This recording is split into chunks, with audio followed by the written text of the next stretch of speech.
On August 2nd, 2006, Robert Wone was murdered while staying with friends in a Washington, D.C. townhome. The residents of the house, Joseph Price, Victor Zaborski, and Dylan Ward, all claim that an unknown intruder broke into the home and perpetrated this heinous act. Nothing was out of place and nothing was stolen from the valuable townhome that the murder took place in. The scene of the crime was unlike anything police or paramedics had encountered before, and probably since. Was there actually an intruder in the home, or did one of the residents have a hand in murdering Robert? I'm Colby. I'm here with my two best friends, Laura and Marina, and this is GRIMM.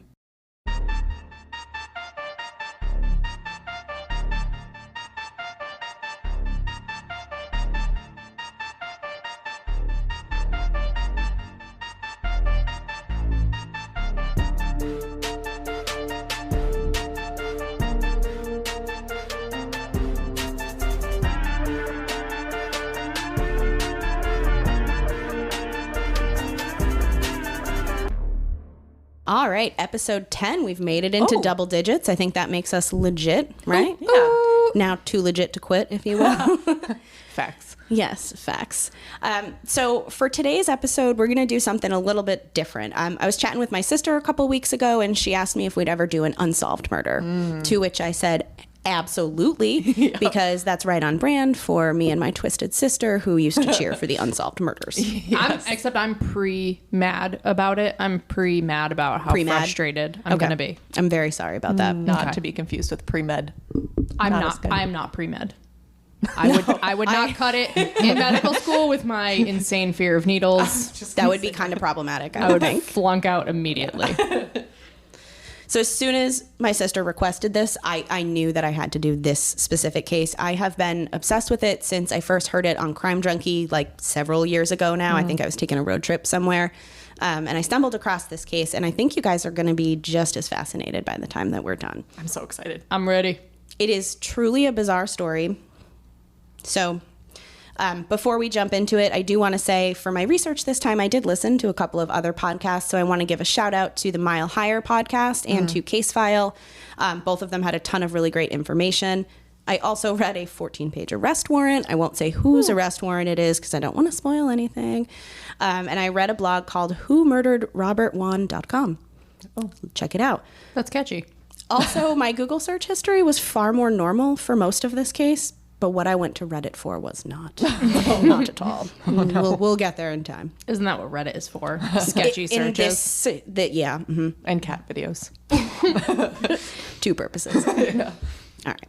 So Robert Eric Wone was born on June 1st, 1974 in Brooklyn, New York. Robert attended a private Catholic school and was very passionate about politics from a young age. I don't know many 15-year-olds that are super into politics. Model UN. That type. He did have other interests, though, like baseball. He was a huge baseball fan. He loved the Mets. He and his family would always go to Mets games, and he played baseball as a kid. I thought it was funny because I saw that, he was one of the smallest players on the team, but he was described as having the most heart. Oh, so I like that. Me being a diehard Red Sox fan, this reminded me of Dustin Pedroia, so that's sort of the image that I have in my head when I think of Robert Wone, which doesn't match up for several reasons. I digress. He went to college at William and Mary, where he was a Monroe Scholar. I had to look up what this was because I was sure it was prestigious, but I didn't know what the designation meant. So it's a program for the most academically distinguished undergraduates at the college, and only about 10% of their undergrads get to be part of this program. Wow. So he's very smart. Yeah, it's impressive he was doing that too with sports. He was not playing baseball in college. He just played baseball, like kind of how I played softball as a kid. Yeah, just kidding. But you not also, impressive. there was some sort of like service component that went along with it too. Like you couldn't just be smart; you had to be a good person. And we're going to talk about how he was a really good person. Gets me every time. I know.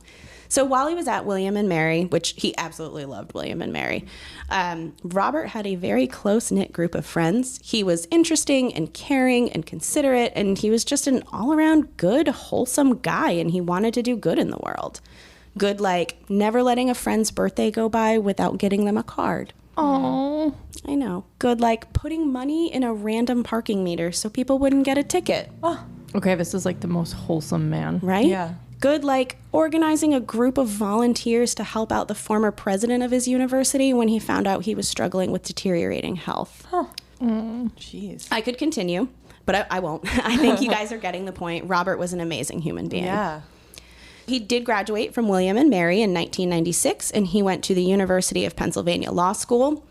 He graduated from law school in 1999 and got a job working as a law clerk.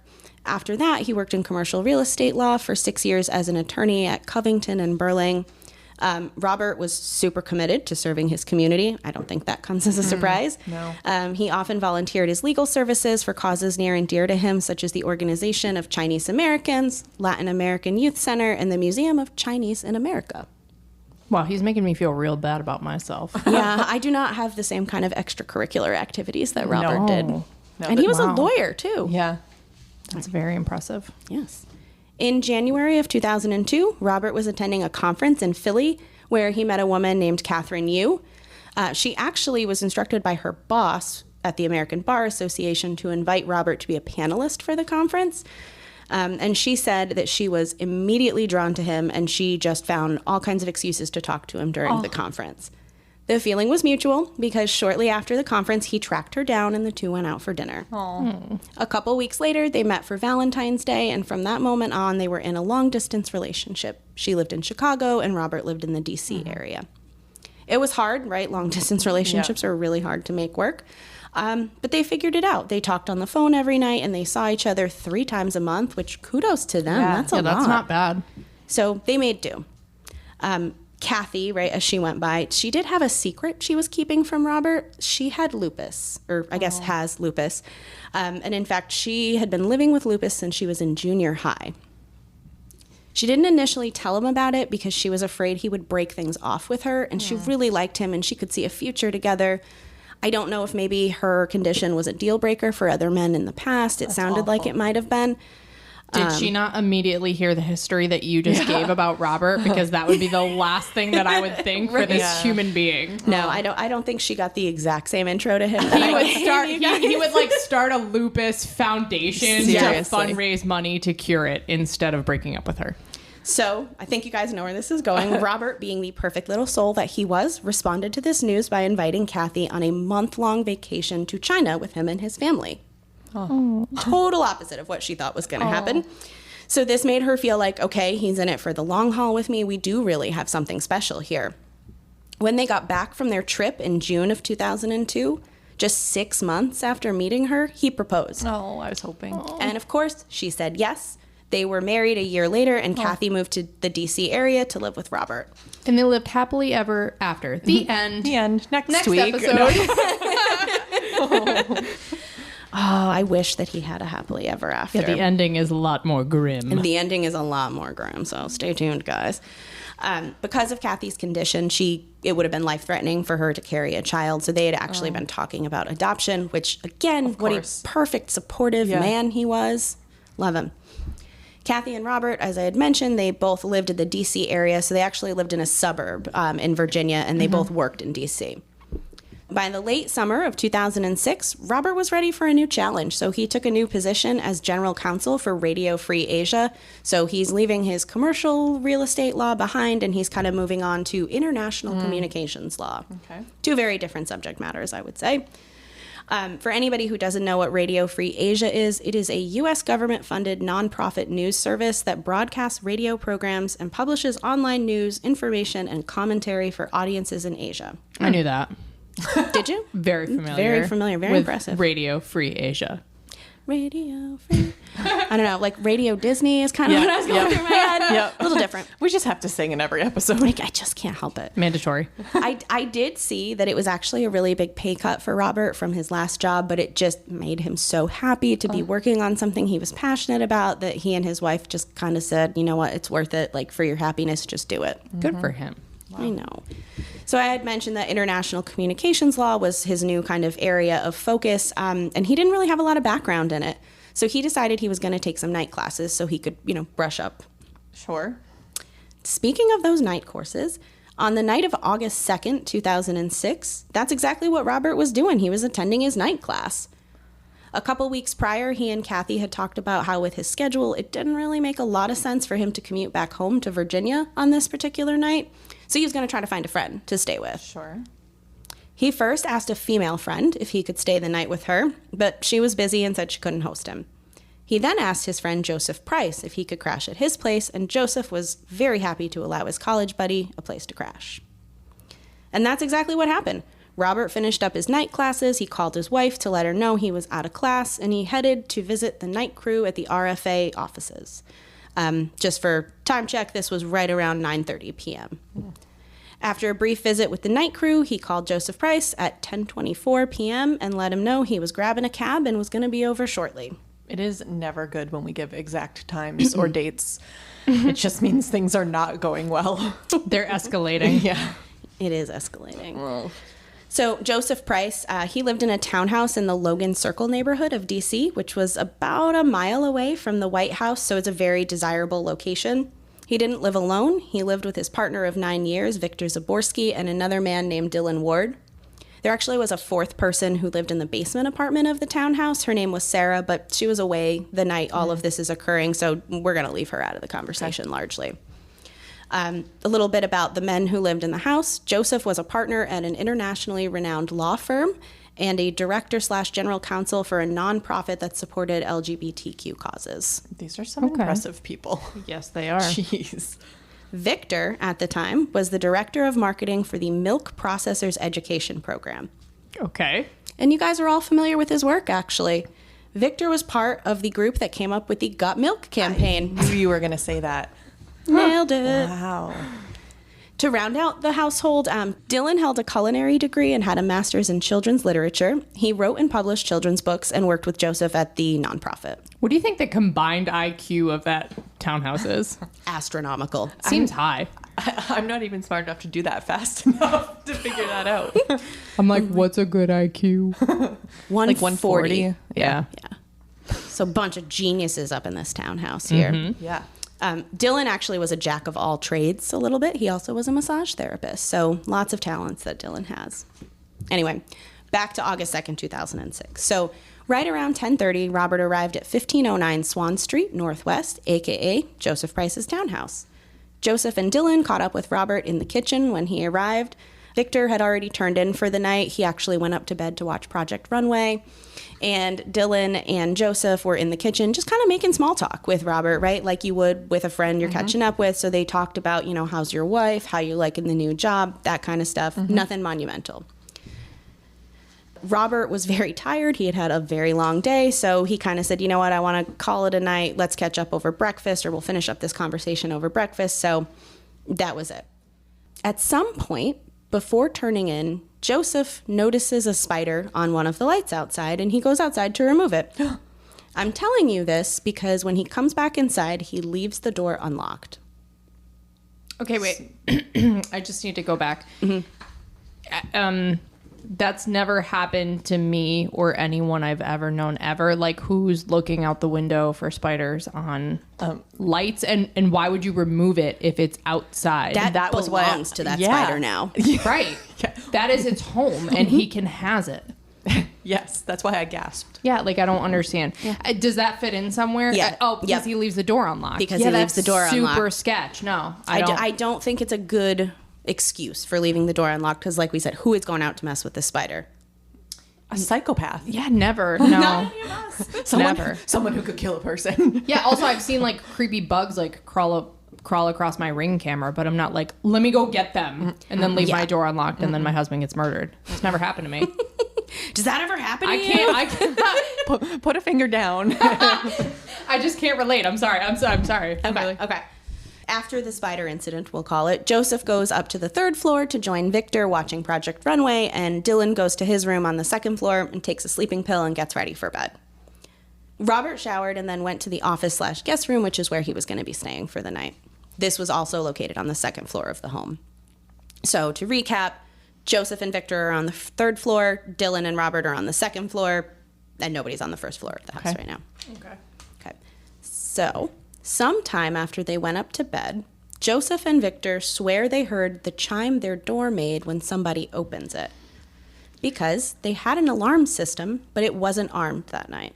It was the spider. Do they normally arm it? Unclear if they normally arm it. I was going to get to this in a second, but I actually think it's really weird that they didn't have the system armed, because there had been an increase in break-ins in the neighborhood, and police were actually encouraging residents to like lock their doors, arm their systems if they had them. Okay. I was just thinking of Richard Debate where like they hadn't used it in like 8 months, and then he was like, oh, I armed it and it went off and somebody broke in. So I was just wondering if that was relevant. I do see some parallels though between the two. So they hear the door chime. They don't really think much of it because they have that fourth roommate, and they think, you know, maybe she wanted to just sleep in her own bed, because who doesn't want to sleep in their own bed? So they just think she came home early from her night out. We know that after Robert took his shower, he drafted 2 emails on his phone, timestamped at 11:05 and 11:07 p.m. One message was to his wife, you know, basically just saying, good night, love you, that good stuff. And the other was a message to a colleague confirming their lunch plans for the following day. Robert would not get a chance to send either email. Oh. The next thing that we know for sure is that at 11:49 p.m., a 911 call is placed by Victor. I know that it can sometimes be hard to make out the details in these clips, but this is actually a pretty good audio clip, so we're going to play the 911 call. It's most of the call, so we're going to let you hear that now. D.C. Emergency 911 operator 6752. Do you need police, fire, or ambulance? Immediately. We need an ambulance. What's wrong, ma'am? We had someone that was in our house, evidently, and they stabbed somebody. Okay, somebody's inside the house now? I don't know. We heard. Are they bleeding? You see someone bleeding? Someone is bleeding in our house. Okay, where's they bleeding from? I think in the stomach. In the stomach? Is he cautious? Calm down for me. I'm going to send some help, okay? Female or male? It's a male. He's a friend of ours. He was spending the night with us. Okay, and who was the person that stabbed him? Do you know? Is he conscious? We need an ambulance. Ma'am, listen to me. He's not conscious. He's not conscious at all? No. We need someone right now. Is he breathing? Listen to me. Calm down. I'm going to help you, okay? Is he breathing? I'm upstairs, and he's downstairs. I don't know. Okay, who's downstairs with him? My partner is downstairs with him right now. He told me to go upstairs and call the police immediately. I just went to the stairs. Okay, who's the person? Okay, I'm sending paramedics and the police. Okay, who's the person that stabbed him? I don't know. We think it's somebody with an intruder in the house. We heard the chime at the door. And it's 15, ma'am, calm down. 1509 Swan Street, Northwest. Am I correct? Yes, it is. The person that stabbed him, is he still in the home? I don't know.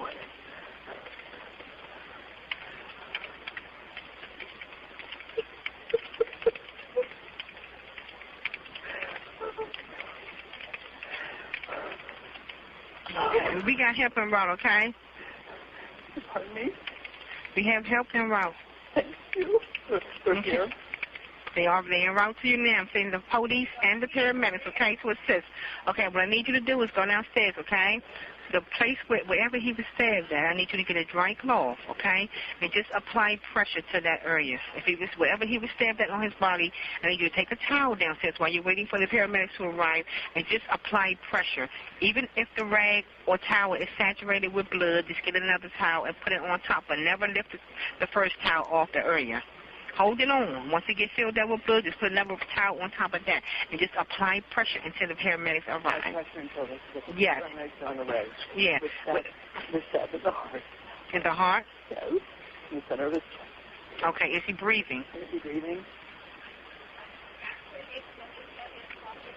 We have help en route now, okay?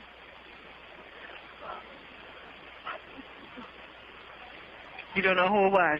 I have no idea. So don't touch this. Okay, is he breathing? He's breathing, but he needs help now. Okay, we have help en route, ma'am, okay? We do have help en route. Okay, just go down there and try to tell your husband or your other the other half to just try to keep him calm and talk to him, okay? Keep him calm and talk to him until someone gets there. Okay. And at the same time, get a dry cloth and just hold it right there in the area. My partner's holding the holding it on him. Okay, and once it gets saturated with blood, tell him get another one. Go get another towel so you can apply it on top of that one once it gets filled up with blood. And we need you to apply pressure on that area. He is applying pressure right now. Okay, just hold it there until the paramedics get there. They should be pulling up any moment if they're already en route to your location. You don't know who did this. We have no idea who did this. Is the door open so they can get in? We don't know how they got in. Okay, well, I'm asking you now, is the door open so the paramedics can get in once they get here? What? Sorry. What were you saying? Is the door open so they can get in? Is the door open so the paramedics can get in the home? I'm going to go down. Is this a private home or apartment? It's a home. It's a home. It's 1509 Swan Street, Northwest. The person had one of our knives. The person that stabbed him ran out the door with a knife? I think so. Okay, anybody get any type of description of the person that came in the I home? have no idea. We have no description. We heard the chime, and we heard the scream from our friend. Okay. And so we came running downstairs.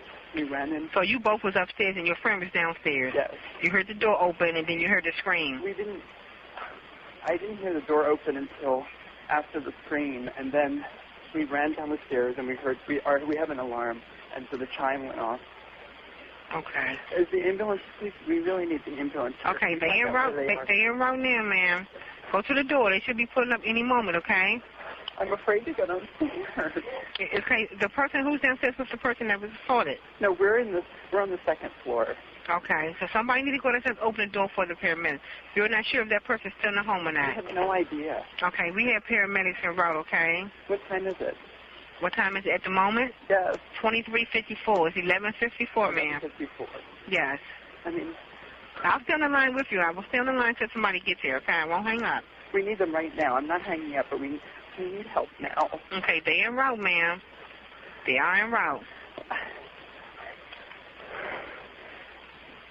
All right, so let's talk a little bit about what you just heard. Please. So that was actually Victor, not a woman. He's just so distressed that the dispatcher mistakes him for a woman and he just doesn't think to correct her. Fair. He's saying we need an ambulance right now. Our friend's not conscious. Victor says he is upstairs and his partner is downstairs with Robert. Mm-hmm. Victor then tells the 911 operator he thinks somebody broke into the house because they heard the door chime. Mm-hmm. He also says they heard a scream before going to check on their guest. He has no idea if the person is still inside the home. She reassures him that help is on the way and instructs him to grab a dry cloth and apply pressure to the area right where Robert is bleeding from. And she actually repeats this twice to him. Mm-hmm. And she says if the first one fills up, just get another, put it on top. Do not remove the first rag once it's been placed on him. Victor can be heard repeating the instructions to who I assume is Joseph, right? Because he says that Joseph is sitting with Robert. And Victor confirms that Joseph is doing this. He says, my partner's doing this. He also says that somebody took a knife from their kitchen, he thinks. And he repeats that he doesn't know who's in the house, if they're still there, or what exactly happened. He keeps just saying, we need help now. Where's the ambulance? Oddly, Victor asks the dispatcher what time it is. And she says it's 11:54 p.m. There were a couple more minutes to that call where Victor's just kind of talking about the paramedics getting there, and he's just a little hysterical, so I didn't play the rest of it. We didn't really miss a lot of detail. But I wanted to make sure I played that much of the clip because I thought it was very odd that he asked what time it was. There were also a couple inconsistencies. I was waiting to see if that was in your list, but because he said at first, so there's 3 floors there on the second floor.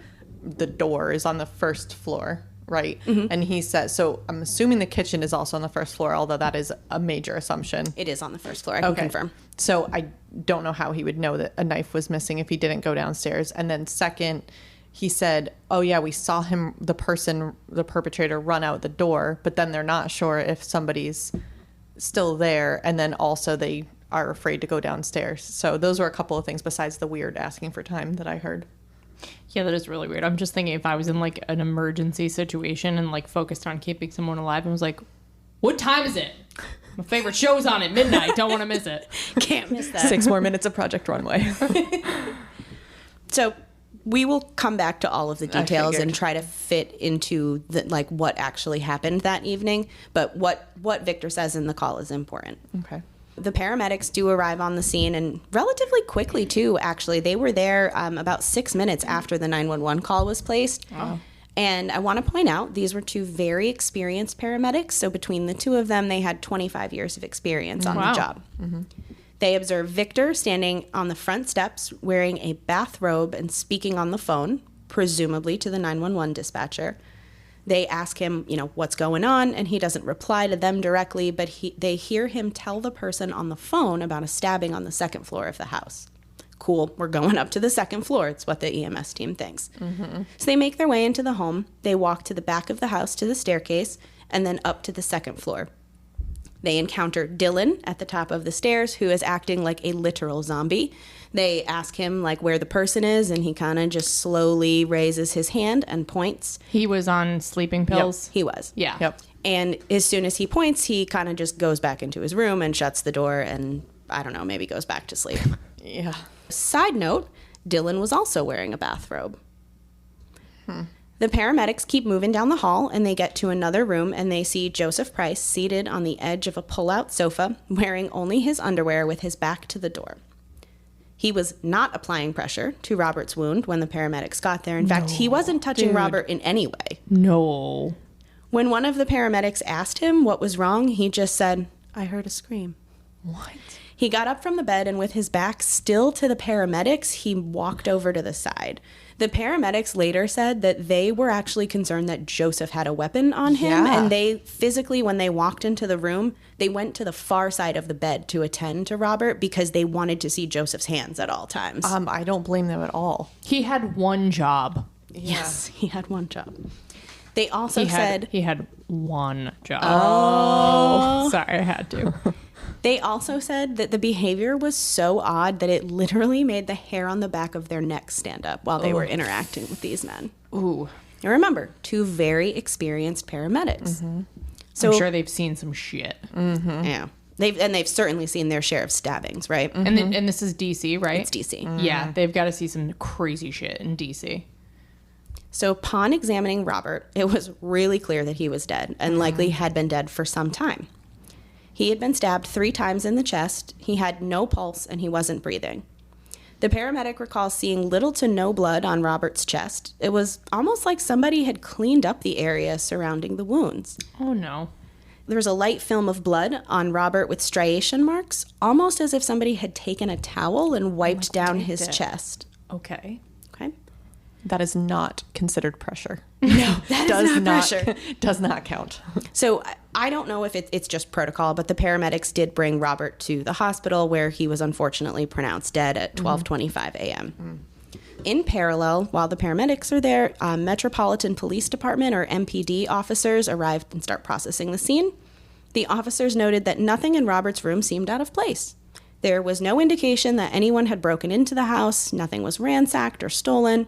In fact, Robert's Movado watch, his wallet, and his BlackBerry, because remember it's 2006, were all on an end table at the foot of the bed, and they were clearly displayed. There were no signs of a violent struggle occurring, and there was very little blood. The police actually only observed 2 small spots of blood on the bed. They were kind of in a perfect circular pattern, and maybe like quarter or $50 size. They weren't very large. So that's odd for a stabbing, right? Yeah. Mm-hmm. Okay. So they also noticed something else odd about the bed. It was perfectly made still. I know that after I'm stabbed, I make my bed so that it's presentable for when the paramedics arrive. Oh, that's why the small drops of blood there. Yes. Oh, yeah. You got to always be looking your best. Yeah. Even on your deathbed. That's right. Deathbed. Makes sense. When I said it was still made, the sheet and the comforter were folded at a 45-degree angle. So, when a hotel, room service comes in to turn down your room, folded over like that. And the pillow had just one single indentation on it, indicating that once Robert's head hit the pillow, it had not moved. I don't know about you all, but I don't sleep that still.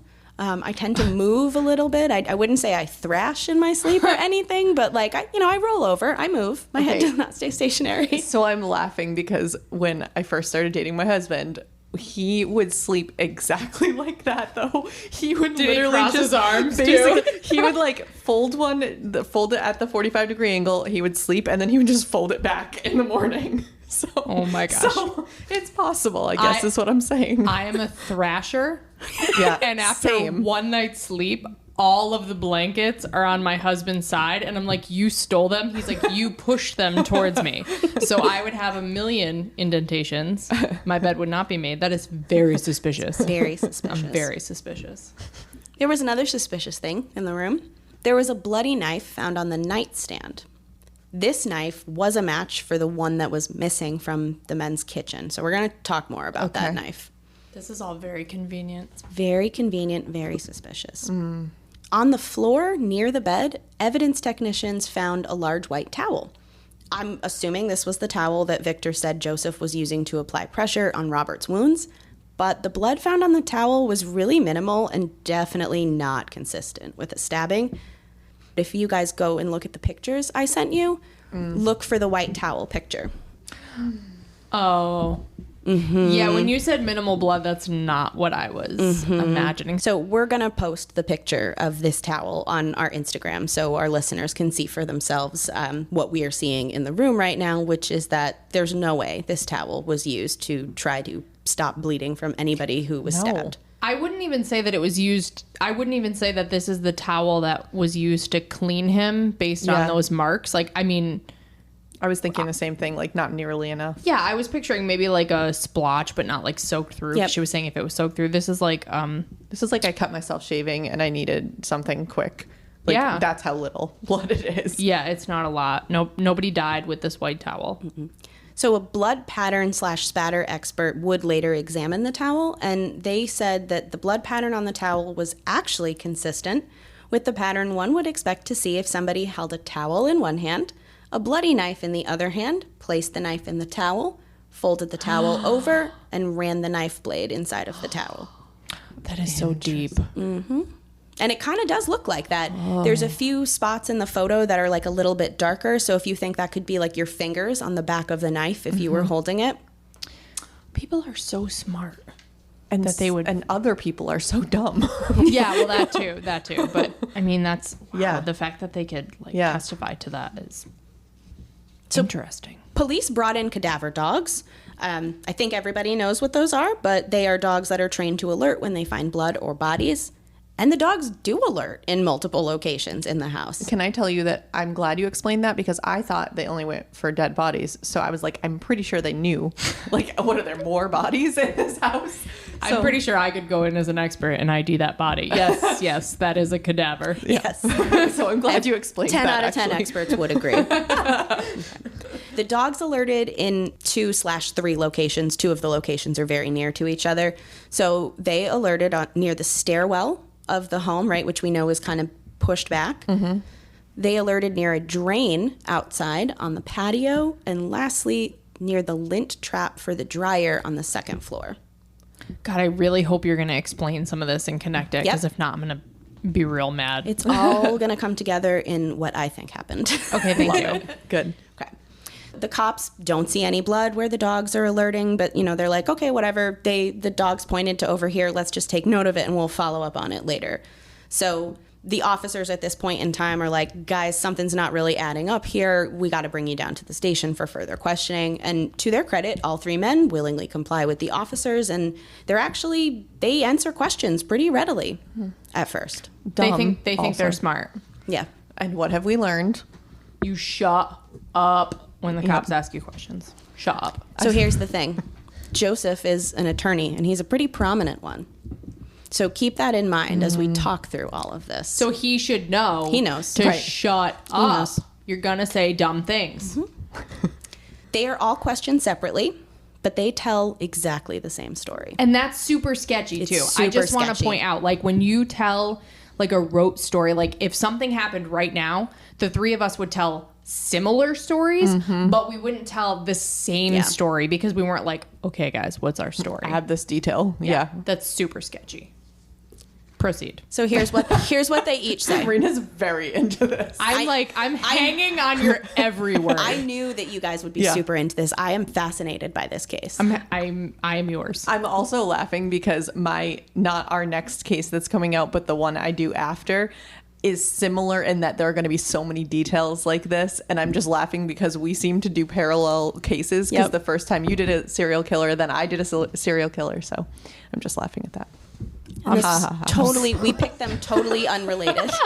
That was a great laugh, Laura. Anyways, ha ha ha ha ha ha. Here's the tale that they spin for the police. Tell me.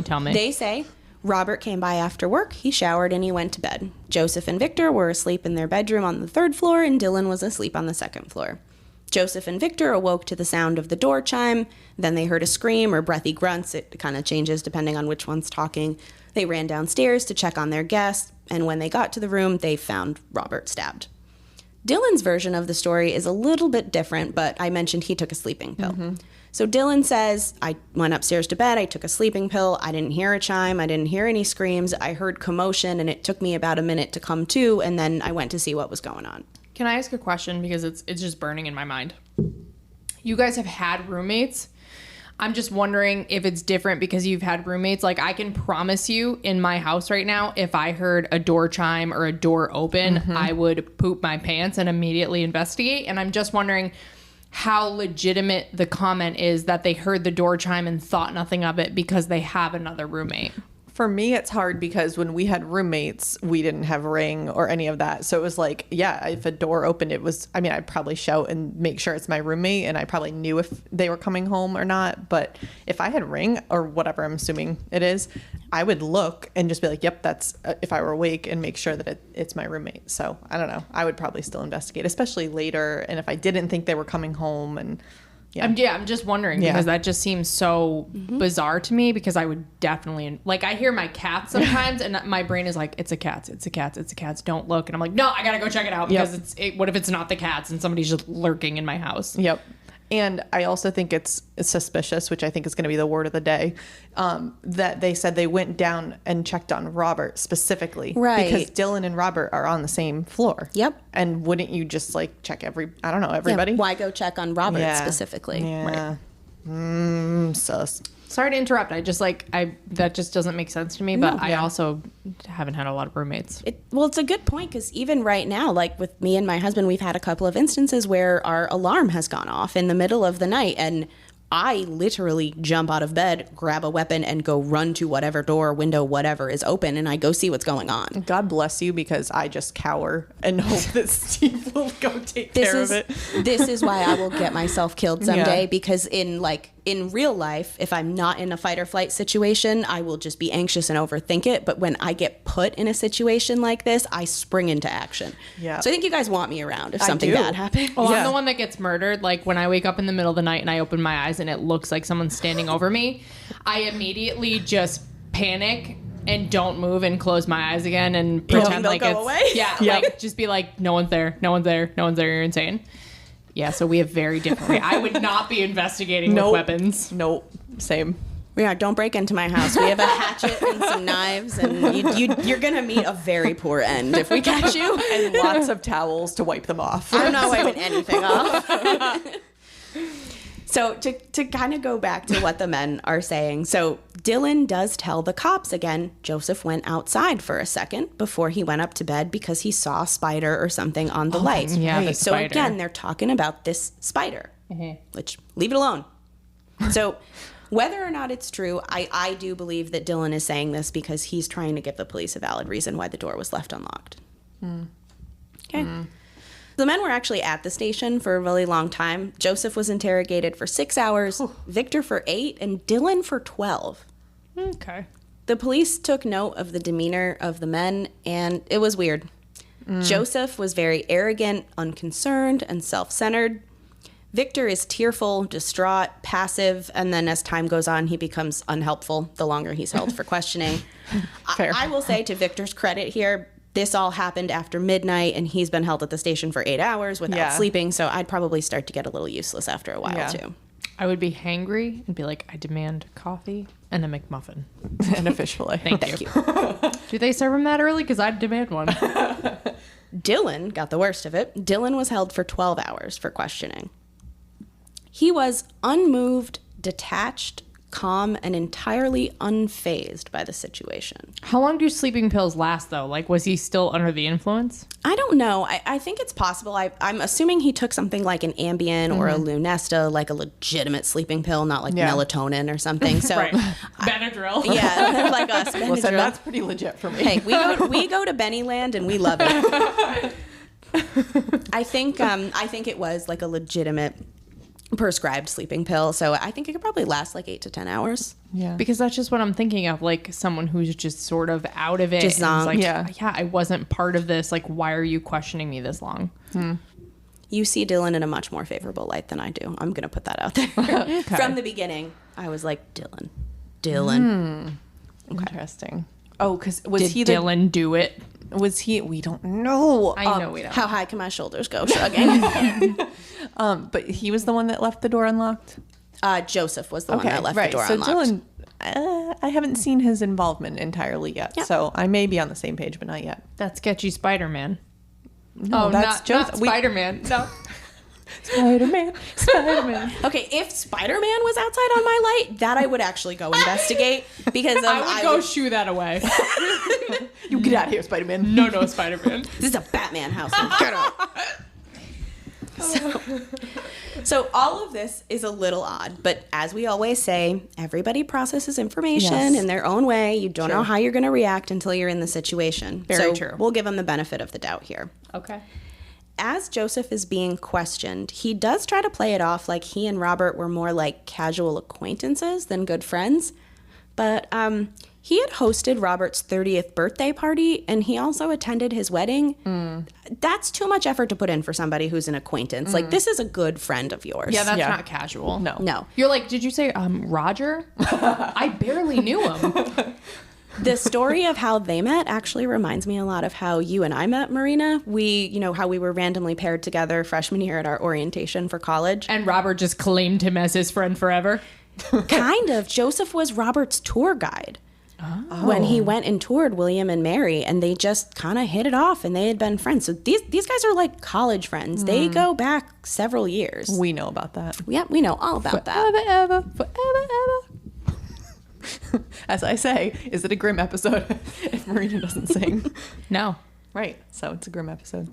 Joseph also says something interesting. I mean, all of it's interesting, but he says he can't imagine Victor or Dylan doing any of this. He says that he knows them better than he knows his own mother, and they wouldn't spank a child who was acting out, let alone kill a man.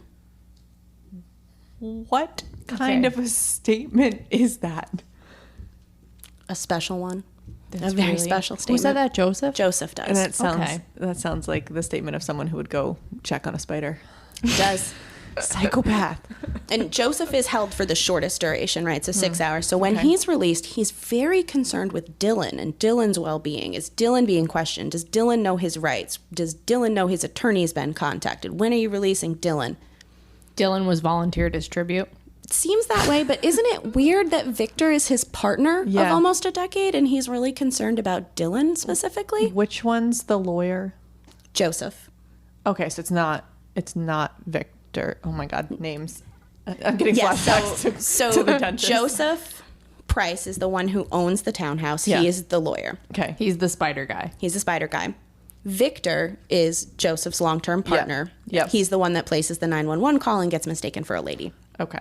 And then Dylan is the one who takes the sleeping pill. Okay. So Joseph's with Victor, but he's most concerned about Dylan. And Yes. the reason I was clarifying sketchy. that was if Victor had been the lawyer, I would have thought maybe Joseph was like, oh yeah, he's okay because he knows what he's doing. But that is not the case. So I retracted that. Thank you for explaining. Victor was in advertising, remember? Got Milk. Right. Oh yeah, he needs help. So when they got released, I read that they actually went to a Cosi restaurant. You know, we used to have one of those in New Haven. They had one in the neighborhood in D.C. and they just kind of like casually hung out at the restaurant until everybody was released, and then they went home. Okay. I don't know how I would behave after I was questioned for the murder of my friend who was staying at my house, but it feels like I wouldn't go out to breakfast. Just to play devil's advocate, the only thing I can think of is like, can you imagine going home?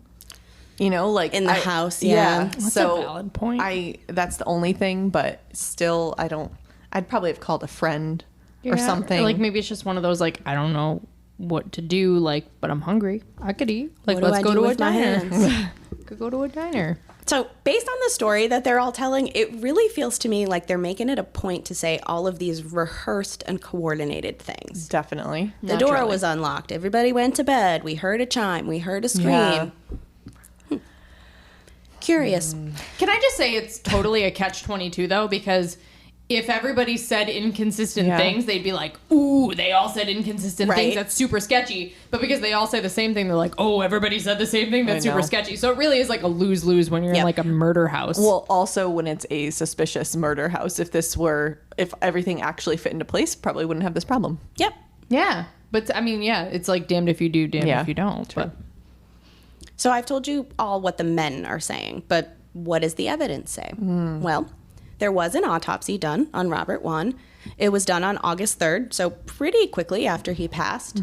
he died on August 2nd, right? I think technically August 3rd, Oh, because yeah, it was 'cause after midnight. It was 11:54 in the 911 call. Yes, his Good time job. of death was 12:25 a.m. Okay. The deputy medical examiner, Lois Goslinowski, and I hope I'm pronouncing that name right, Bless she you. performed an autopsy on him. I read some excerpts of the autopsy report that was part of the arrest warrant that I mentioned earlier. Still not going to tell you whose it is. And I want to highlight some of the key findings. So let's start by talking about the stab wounds a little bit. Dr. Goslinowski commented that the wounds were remarkably clean, symmetrical, and uniform. I had a feeling you were going to say something like that when we were talking about the lack of blood. Sorry, I'm very excited. There were no drag marks, no abrasions or fishtailing, just perfect little slits in the skin. So is that like he's already incapacitated That's what I'm and they are thinking. just stabbing him versus like a struggle where you're stabbing someone? So what I first thought when you first explained all this with the lack of blood everywhere is like, was he dead already? And then somehow, like, then there was a stabbing to show. I don't know. I can't wait to hear cause of death. I know. Please go on. We should stop We're so interrupting excited. her. Well, we will get there, ladies. Patience, Tell me. grasshoppers. Tell me.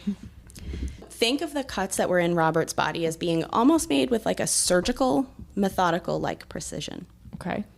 Each wound was inflicted at exactly the same angle, with the sharp edge of the knife oriented at 10 o'clock and the blunt edge of the knife oriented at 4 o'clock. Laura is trying to make a knife go that way. I will admit I struggled trying to kind of figure out what angle this was. It's going to get more confusing, so keep your phone knife for a second. All of the cuts, all three of them, were 4 to 5 inches in depth. The direction of them was front to back, right to left, and slightly downward. Huh? Come again for Big Fudge? I tried. I really tried to recreate this before you all got Say here. it again. Say it again. Mike and I were fake stabbing each other in my kitchen before we recorded because we were trying to figure this out. Say it again. Okay. Slowly. So each wound was inflicted at exactly the same angle, Yep.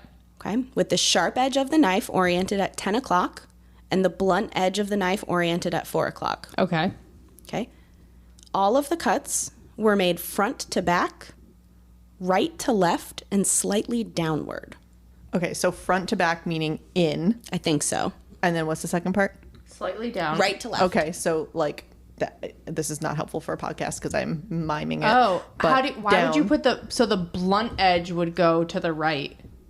That's So- not how I would stab. I'd stab. If my phone is a knife, it's like this.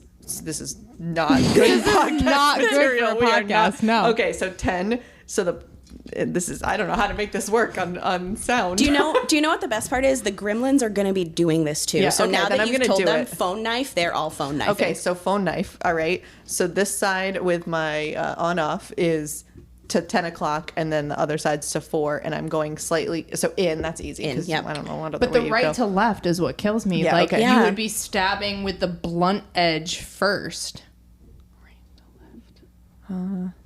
You wouldn't stab like that. Yeah. Like if I was cutting. Yeah, I got everything except for the right to left. That part Yeah. I can't understand.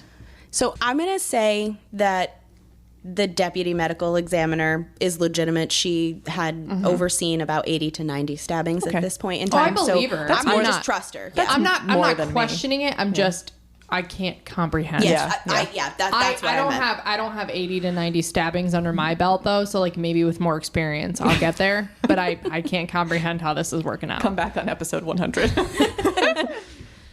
None of these stab wounds would have killed Robert or rendered him unconscious instantly.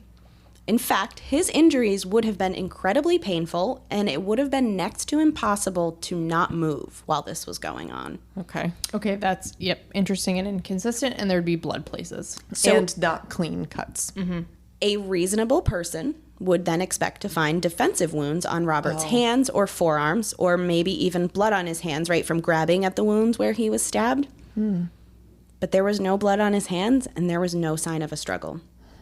There were no cuts, abrasions, lacerations, bruises, or any kind of markings to indicate a physical struggle occurred. You're going to tell us cause of death, right? I will. Thank you. All 3 stab wounds appear to have come from the same knife since they were so uniform. Okay. So I'll kind of lay them out on the body. The first stab wound was located in his upper chest, almost centered. This one perforated his sternum and his heart at the aortic root. The second stab wound was on the right side of his chest, a little bit lower. This one punctured his right lung. And the third stab wound was in the middle of his abdomen. This one perforated his small intestine, his pancreas, and his vena cava, which is a large vein that carries blood to the heart from other organs. That's really important. Jinx. That's all we know. Blood is important. But are you guys catching what I'm building to here? So all of these injuries should have produced a huge amount of blood flowing from the body because they hit major organs and veins. Yes.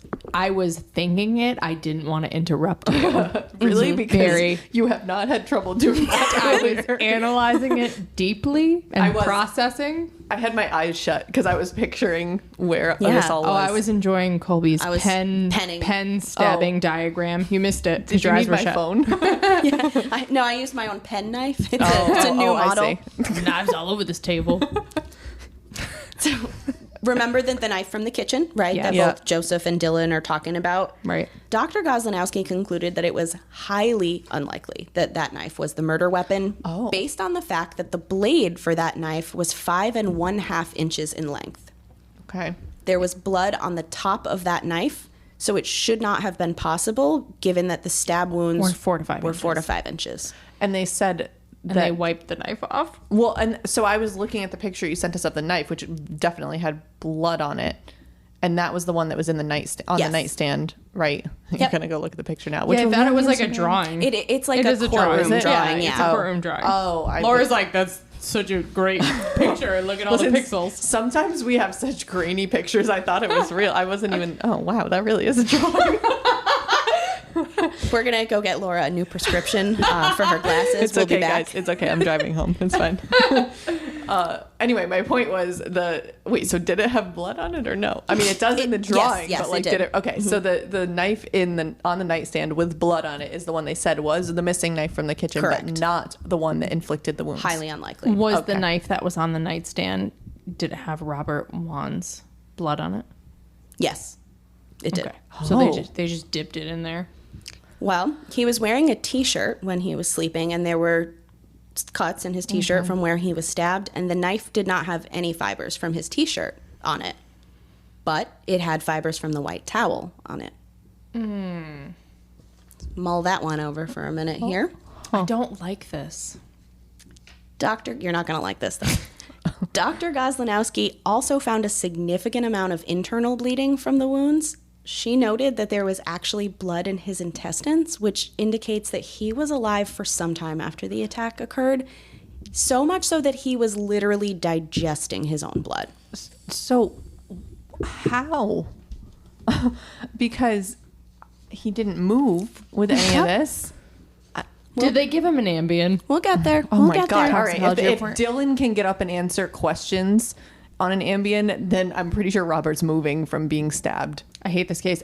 We'd probably feel better if we let Colby give us more information, but we keep interrupting her and be like, where's the information? And she's like, I'm trying to tell you. And we're like, no. Okay, anyways. Okay. You're French, huh? No.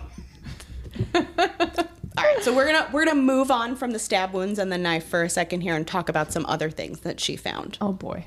She observed that Robert had a single petechial hemorrhage in his right sclera, aka the white of his eye. Oh, from being strangled. Sorry, I'm so sorry. And it's okay. And a single petechial hemorrhage in the left lower conjunctiva. So Okay. I'm excited though because I also just learned that in my case that I'm doing that is from strangling. Way too much information about strangling. So as you have both very astutely pointed out, these are things that are consistent with an asphyxial event, like trying to suffocate somebody with a pillow over their head. Oh, wow. There were no indications of any injuries that usually go along with this, though. His hyoid bone was intact, and there were no ligature marks or bruising on his neck. But like you just said, wouldn't that be consistent with the pillow over his face? Because that wouldn't cause the typical strangulation. Yeah, I would think so. Also, I'm sorry I keep taking your punchlines. I'm so excited. It's gonna get real right now. I'm going to try to shut up. You're not gonna be able to shut up. You're not. Then sorry in advance. So nothing is adding up here, right? I think we all agree. I can tell by how passionate you are. So how did he stay completely still through all of this? I don't because know. if I was being stabbed and somebody's trying to suffocate me with a pillow, I'm not like a corpse mummy not moving. Like I'm thrashing. I'm trying to I need to get out. So Tell me about the toxicology report. Marina, shut up. I can't. So Dr. Goslinowski found multiple puncture marks on Robert's body. Several on the left side of his neck, 3 marks in the center of his chest, 2 marks on the upper portion of his right foot, and finally, 1 on his left hand. She was able to confirm that these marks were not made by paramedics or the hospital staff who worked on Robert. These all occurred pre-mortem. Wait, Marina seems to understand what this means, but I do not know. He was injected with something, and she's going to tell me about the toxicology report. Oh, that kind of, okay. Yeah. Okay, puncture. He was, okay. This okay. is not an intruder. He was murdered in cold blood. Oh my God, tell me more. Tell me about this freaking toxicology report before I perish. They did a toxicology report. You're going to perish anyway, but they did a toxicology report. The samples all came back negative. No! What are the marks then? So apparently the standard tests, while they screen for a whole host of things, don't catch everything. So think about it like when you go to your doctor for your annual physical, they order like a comprehensive blood panel and there's some normal things in there. But if you want to test for a specific thing, that's a specific test. So toxicology is kind of the same principle. So whatever he was injected with would not show up on a standard toxicology report. Okay, so if you don't link this back to any of the people and like drugs that they may have had or drugs they may have had access to, our friendship is over, and so is GRIMM. Because It's a tall tale. so upset. It's a tall task for me. I'm very upset. So disappointing. But Dr. Goslinowski has a theory. She thinks she knows what it was. Oh. Hit me with it. She thinks he was injected with a paralytic agent. That would make okay, sense. Yes, exactly. Yeah.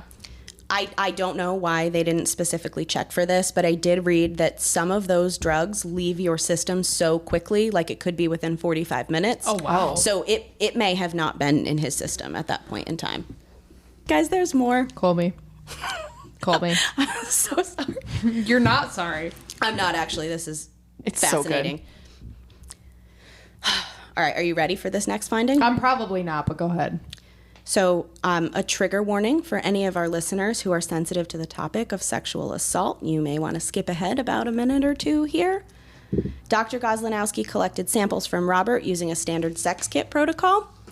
She did 2 swabs from his thighs and external genitalia, 2 perianal or the exterior of the anus swabs, 2 anorectal or the interior of the anal canal swabs, and 2 from his mouth/lip area. Oh, no. Semen was detected on all of the swabs except for the one from his mouth and lips. But here's the catch. It was all Robert's. What? There was 0 foreign DNA found on his body. Okay, Wait, they found his own semen inside of his anal canal? Yes. Oh God, was a turkey baster involved? Like, what's happening? So the autopsy, as you can tell, Such a quick guess. as you can tell Watched a from lot of Marina's soap operas. frustration, from Marina's frustration, you could still tell that something is not adding up, and the autopsy certainly does not support the tale that the men are telling. No. Not even a little bit. So what the hell happened to Robert? You're not gonna tell me. Nobody knows for sure to this day because nobody has actually been charged for his murder, but there are several theories.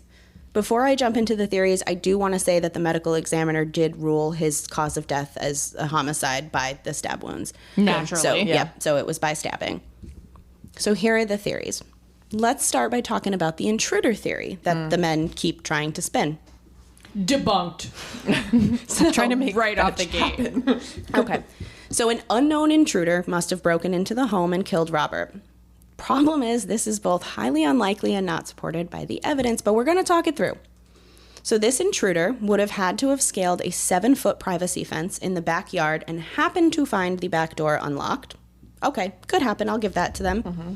They also would have had to have brought their own syringes with them, but failed to bring a knife, so they borrowed one from the men's kitchen. Right, because the men's version is the knife from the kitchen is what was used. From there, they would have had to have walked through the dining room, paying no mind to the flat screen TV, laptop, or other valuable items that were clearly displayed, and made their way up the staircase. That staircase was 16 uncarpeted wooden stairs. Very quiet. So they should have made a noise. Correct. Nobody heard a noise come from the staircase. At the top of the stairs, the intruder would have been directly in front of Dylan Ward's room, but they would have had to have decided to do a complete 180 and walk 21 feet down the hall, stop in front of the office/guest room door where Robert was staying, and open the door. So upon opening the door, they would have found Robert asleep on the sofa and made their way around to the far side of the bed. They would have stabbed him 3 times, all without Robert attempting to defend himself or moving whatsoever.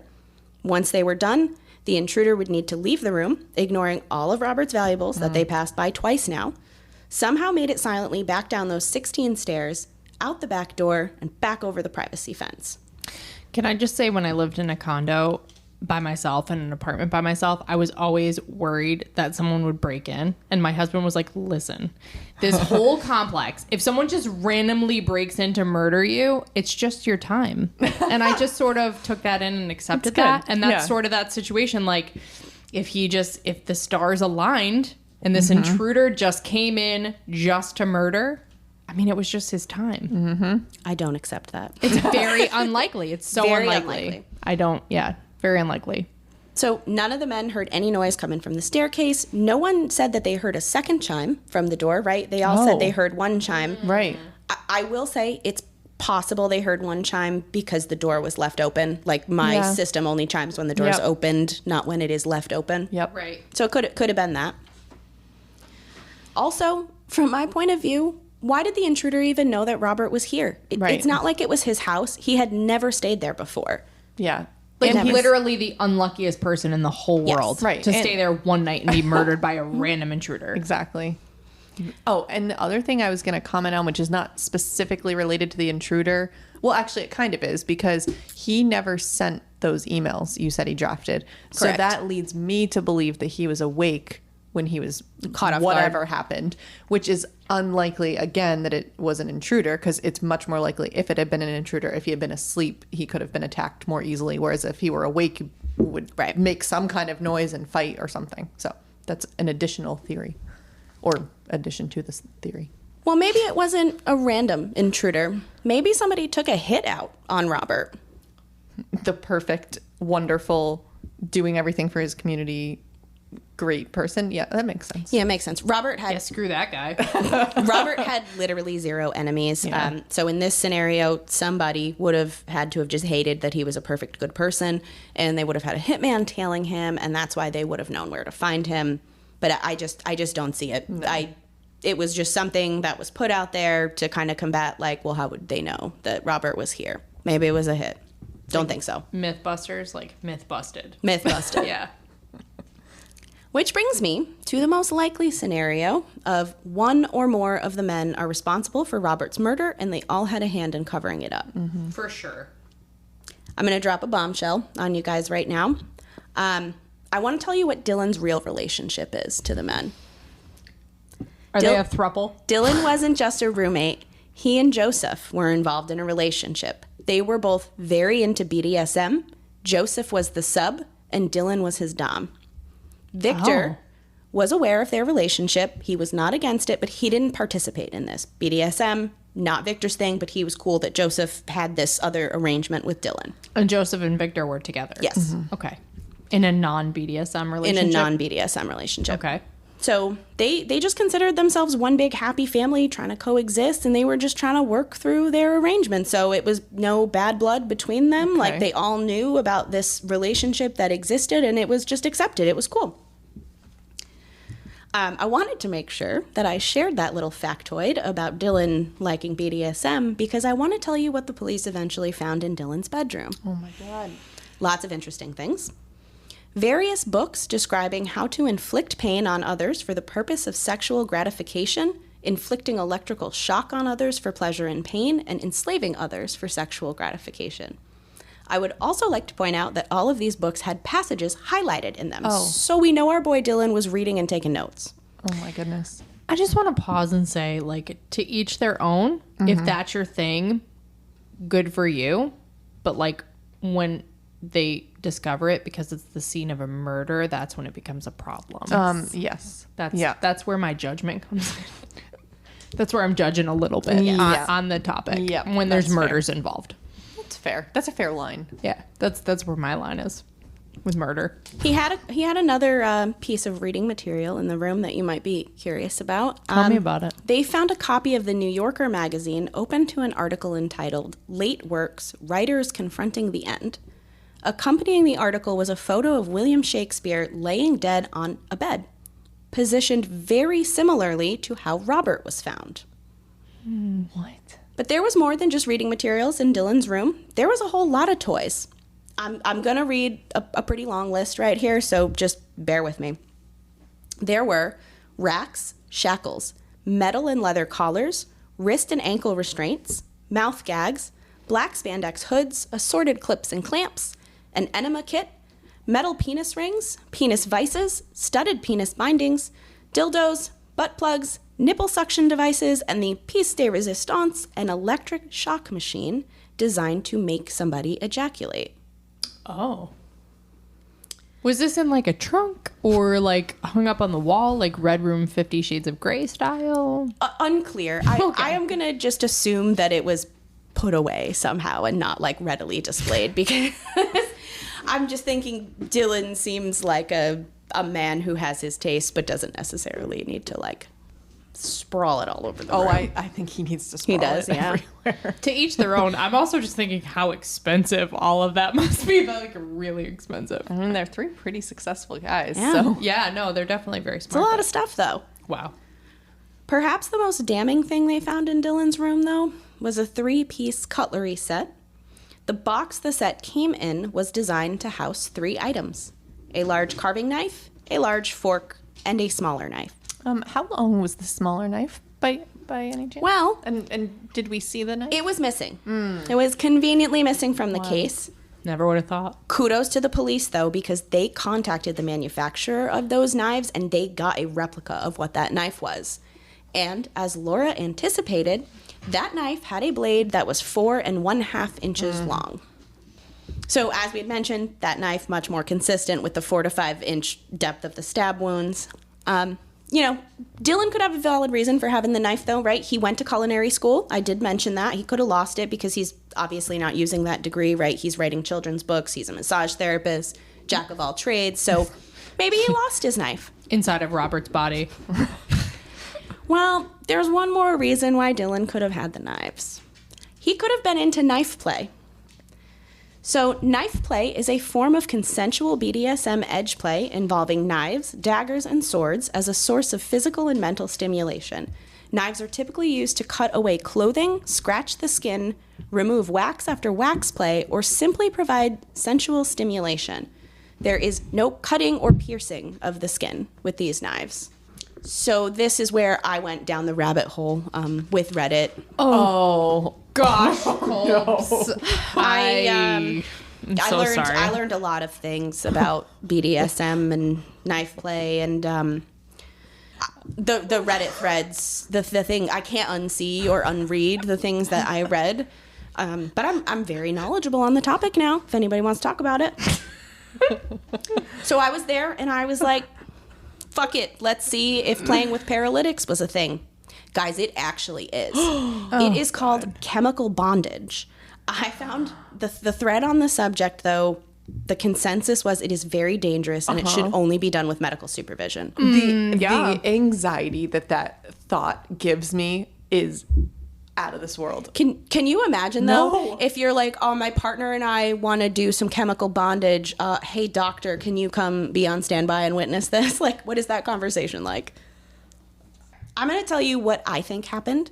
And I cannot stress this enough. This is my opinion based on the research that I've been doing to prepare for this episode. So please don't sue me, Joseph Price, because I know you're a good attorney and I'm just giving my opinions here.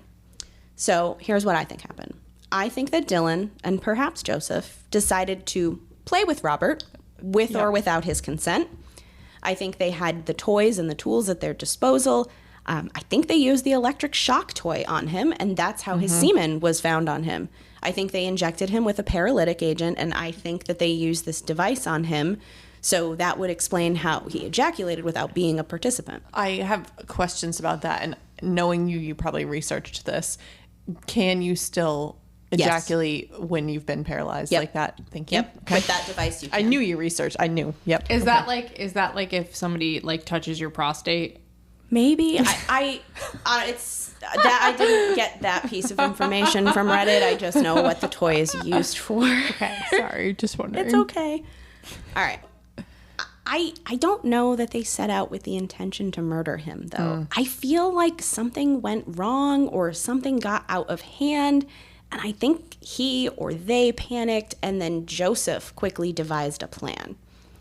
He's very intelligent. I'd mentioned several times he's an attorney. He would have known how to cover their tracks. I think this is why the men delayed the reporting of the crime, because they did. So we know that between 11 and 11:30, the neighbors heard a scream while they were watching the 11 o'clock news. But Victor did not call 911 until 11:49. So there are 19 to 49 minutes unaccounted for. I think the scream that was heard was Victor seeing what was going on. I don't think Victor was involved in the crime. I think Victor became part of it by helping to cover up. Oh, and that would explain why he was so... Because I was thinking when we were listening to the 911 call that he sounded like he was trying to remember. Because he seemed legitimately distraught. And like he was trying to remember what details in what order to say. Why did he ask what time it was? That's still really weird. I feel like to fit somehow into the story about maybe if they were asked like what time they heard the scream or something like that, to try to say it was Robert's scream, or if there was some way to check when the doorbell chimed. I mean, it's 2006. I know like currently in 2022, I can see like a log of when my doorbell goes off. I don't know if the technology was that advanced at that point in time, but maybe they were trying to match some things up. But they did have clocks at that time. They did have clocks, yes. So I'm perplexed as to why he had to ask about the time. And cell phones, Yeah. Yeah. A million things. Yeah. wristwatches. Yeah. Those are clocks. Yes. 19 to 49 minutes is a lot of time. Sure is. It's enough time, in fact, to clean up, go outside and wash off with the hose, throw your wet clothes in the dryer, change into a robe, take the clothes out of the dryer. So I have given a reason now for why all the men look freshly bathed, why they were all wearing a white robe. They were not a part of a cult. This was just what they chose to put on after they got out of the shower. It would also explain why the dogs alerted at the drain and the dryer. Yes. Because Robert's blood would have gone down the drain, and if there was anything left on the clothing, it would have gotten caught in the lint trap of the dryer. Okay. I originally thought that was maybe the towel, related to the towel, but I feel like they would have been able to figure that out. I don't know. I think the spider thing was an excuse. I do not think there was actually a spider on the light. I think they came up with a reason for why, despite the police issuing this warning to be careful in the neighborhood, that their door was left unlocked this night. I really think the men discussed what they were going to say, and then they called 911 when they were ready to call 911. So to Laura's point, it does sound a little bit like Victor is trying to remember things. He's repeating several statements to the dispatcher. When they all get interviewed, they tell very uniform, similar stories, and they're all repeating the same facts. I also think that Victor asking repeatedly, like saying, oh, he needs help, repeatedly asking that, is to make it seem like he's still alive and there's a chance. Because if they're, I mean, yeah, you probably would still want them to come somebody to come quickly if you have a dead person. But if you have someone that maybe can live, you're like, oh yeah, get the paramedics here. So I think that was part of it too. So whose arrest warrant was it? It was Dylan's arrest warrant. So in October of 2008, he was charged with obstruction of justice. That knife, though. Police released it. They released the arrest warrant. It's the one that I had read, all 14 pages. So they released it actually hoping the men would turn on each other because there's a lot of details in there, and it didn't work. They were in a committed relationship, the three of them. Like, they weren't going to turn on each other. They're in it for the long haul. They're family. And snitches get stitches. Snitches get stitches.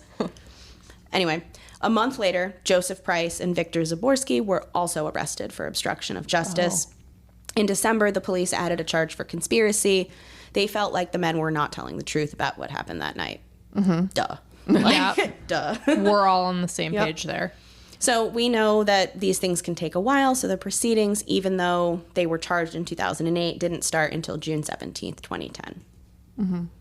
On June 29th, 2010, a judge found each of the men not guilty of these charges. So not guilty of conspiracy, not guilty of obstruction of justice, or tampering with evidence, which at some point got tacked on there, but I couldn't tell when.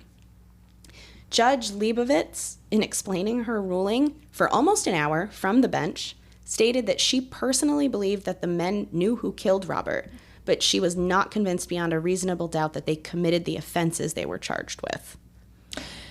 But obstruction of justice seems like a really good fit there. The problem seems to be that there's three of them, and it's hard to say who did what to be charged with. Oh. But I mean, God, obstruction of justice, that's like such a, like, you know the truth and you're impeding the truth. Like, how did that not fit with all of them? But how much time do you get for something like that anyway? Like, is it significant? I just Googled D.C. laws because I'm obviously not familiar with those. But obstruction of justice, if you are convicted, you can get a minimum of 3 years and up to 30, which is less than a murder charge, but still would be something better than nothing. Right, and not enough that the judge shouldn't have felt that there was enough. Yeah. Knowing that they know who, she thinks that they know who did it, and they're not telling. How is that not enough? Not that I've like analyzed the elements, but like I'm frustrated. But you're intrigued. Both of those. I'm verklempt. I told you I'm verklempt. There was one more lawsuit. Robert's widow, Catherine, filed a wrongful death lawsuit against the men, and she based it largely on the details of the police affidavit that was released. So her lawsuit alleged that the defendant's negligent failure to rescue Robert after he was injured, defendant's destruction of evidence of Robert's murder, and the defendant's conspiracy to destroy evidence and obstruct the police investigation into Robert's death. I'm surprised she went after the police. I'm sure there's a strategy for all of that, but I didn't think that really factored in. She was saying the men conspired to obstruct the police's investigation, not that got it. No, that makes sense. Yep. That lawsuit, so that was filed on November 25th, 2008. The suit was settled outside of court on August 3rd, 2011 for an undisclosed sum. Interesting. That's all she wrote, guys. That's it. That's the mysterious murder of Robert Wone. We are going to post some case photos on our Instagram, as always, to try to help you all decide for yourself what you think happened. I shared a bit of what I thought happened.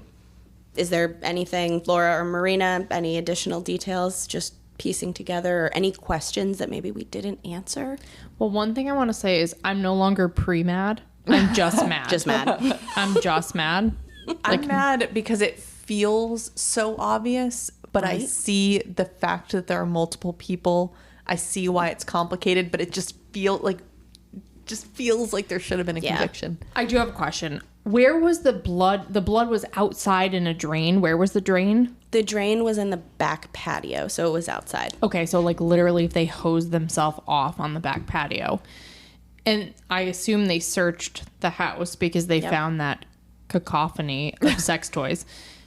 There was no vials of paralytics, no alcohol wipes, no needles, no nothing. The only drug they found in the house was ecstasy. And I think a little bit of marijuana in Victor and Joseph's room, but I saw some conflicting things. No paralytic agents. The hose that you mentioned, though, there was a hose out by the drain, and it was unraveled, which the police actually thought was kind of weird because the men seemed to have everything in the house so meticulously kept. So it was a little weird that this hose was unraveled outside, but they never followed up on where the dogs alerted. I'm just mad. Yeah. I'm just mad, period. I think that your theory is very good. Me too. I find it very interesting. I agree that Victor seems genuinely distressed, but his statements are inconsistent and sketchy. Mm-hmm. And that would make sense that he was helping to cover up his lover's murder. So they're all just free? Yep, No. they're all free. Dylan, when he was served with his arrest warrant, he had actually moved to Miami. He was living in some penthouse condo that Joseph Price owned. So they're still out there. That's why I jokingly, but not jokingly, said, please don't sue me, Joseph. Because they're free men. Nobody who's ever been charged with Robert's murder. And Robert was really good friends with Joseph. Correct. That's how he originally ended up That's in that how house. he originally ended up there. Yep. Wow. And I had mentioned he wanted to stay with a different friend, but she couldn't host him. So again, right, we talk about this, like imagine what could have been with that just like one decision. Wow. Oh, there was one other thing too that did happen. I don't know if it's like several weeks maybe after this, but Joseph's younger brother, I believe his name is Michael, broke into the townhouse and he stole some things, like some electronics and whatnot. But as Joseph's brother, he didn't want to press charges. But he hadn't done that before. This was the first time that house had ever been burglarized. So I almost wonder if it was sort of like a ploy to be like, look, somebody broke into our house. It happens. I don't really know what the purpose of it was. I couldn't really fit it into this, other than some people were trying to speculate that it was Joseph's brother. But there's literally nothing that puts him at the scene. He wasn't there for any of this whatsoever. I really am having such a hard time swallowing. Even you have set forth a very plausible explanation, but these are very smart, very intelligent, very accomplished men. And again, to each their own. It would just shock me that these two guys would be like, let's take this unwilling participant who is our good friend and paralyze him and play with him, and like it just still doesn't even fit for me. Obviously, I do not think it was an intruder. I do believe that these men, based on the evidence that you have presented, I believe that these men were involved. I just I'm having a hard time swallowing a story that would be okay in my mind. Agreed. And the only thing, if I could get past that, the only thing I think is that if Joseph was smart enough to know what would make it difficult to be convicted, that kind of lends itself to why they weren't convicted. I mean, yeah, and they were successful in their plan, but If time travel ever becomes possible at some point in time, like I want to know what happened here. I want to just go sit on their pad. Well, I should stop the murder actually from occurring. But then we wouldn't have this podcast. Then we wouldn't have this. Well, this episode. And my question remains, though, that doesn't explain how his own semen got inside of him. I think it was on the electric shock device. And That goes inside of a body? Yes, it goes inside of your rectum. Oh. Goes in the bum. Naturally. That lends credence to my whole prostate. I was just going to say that. Yeah. Okay. That seems like a great note to stop. Yeah, that's the end. Prostates, electrodes, the end. Hey, get your prostate checked. So PSA. Yeah, PSA. If you're loving Grimm, and I think it would be impossible to not love it after this episode, please rate and subscribe to our podcast. If you want to see case photos, follow us on Instagram at Grimm Crime Podcast. If you want to give us a case suggestion or just say hey, send us an email at grimmcrimepodcast@gmail.com. Listen, learn, and stay alive. Until next time.